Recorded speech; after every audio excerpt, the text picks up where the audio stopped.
Daniela Mercado, it's your turn for the interview.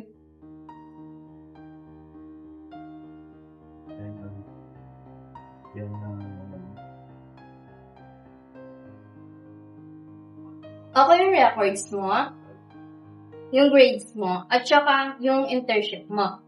But I think hindi ka fit dito sa work na to. Rejected.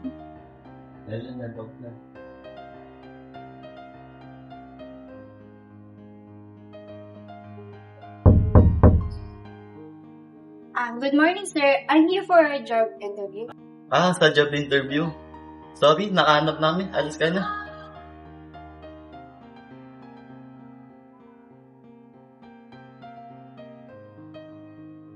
Here po.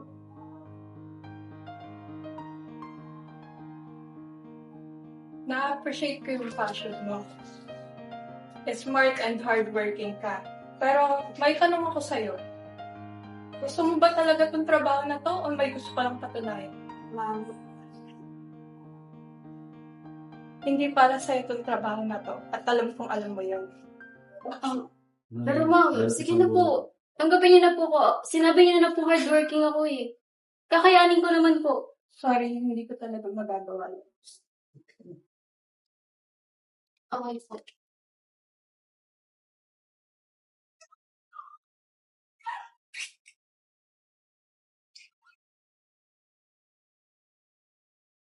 Ay, parang dito na ako. Sige po. O ano, rejection na naman, no? Oo pa eh. Hindi ko na naman to araw. Pero pa! Walang kwenta! Nagsasayang ka lang ng oras sa mga trabahong di mo din makuha-kuha! Kuya mo, sa edad mong yan, nakapaghanap na siya ng magandang trabaho! Eh ikaw, pinag-aaral ka namin ng nanay mo sa magandang eskwelahan! Ano ka ngayon? Palpak! Walang kwenta! Kung nandito yung nanay mo, ikakahiya ka niya!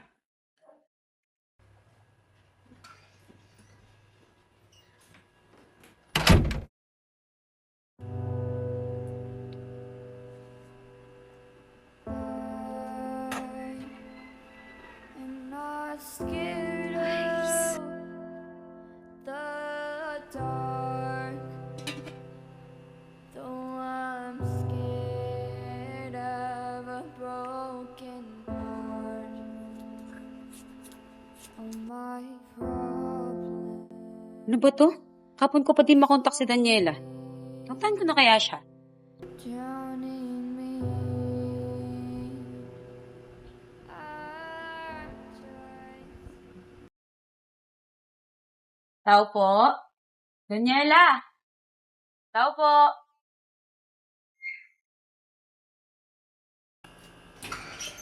Napatog si Daniela? Di sumasagot. Naiwan pa nakabukas yung gate niya. Daniela? Nakalak. Daniela? Ay, buksan niyo ito. Ang ginagawa mo ba? Daniela? Ano nangyari? Bianca, Dito ka dito. Dito dito. Ano nangyari? Ano nangyari? Sabihin mo. Daniela, ano nangyari? hindi ako natanggap sa trabaho.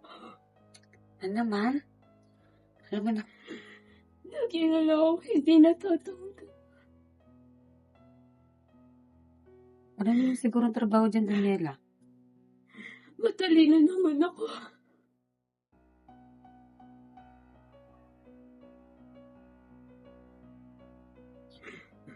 Hindi ba ako hurty para hindi nila ako tanggapin? Di totoo yan.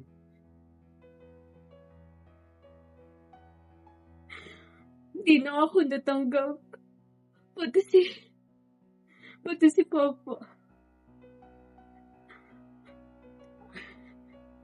Pati si Papa.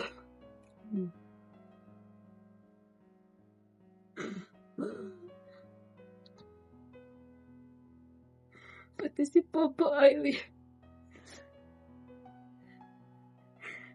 Pinagalitan niya pa rin ako. Ibig na i-comfort niya ako na makakahanap pa ako ng ibang trabaho, pero Hindi ka ba ba sa papa mo? Kaya naman talaga tulong sa'yo yan, di ba? Yun na nga eh. Ano pa mali ko?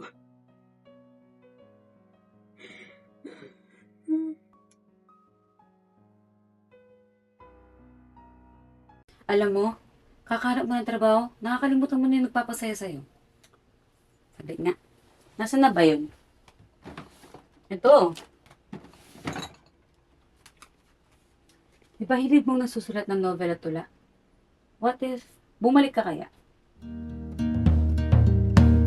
Huminga ka ng malalim at isipin ng mabuti ang mga desisyong ilalaan para sa kinabukasan nang makapunta sa paroroonan.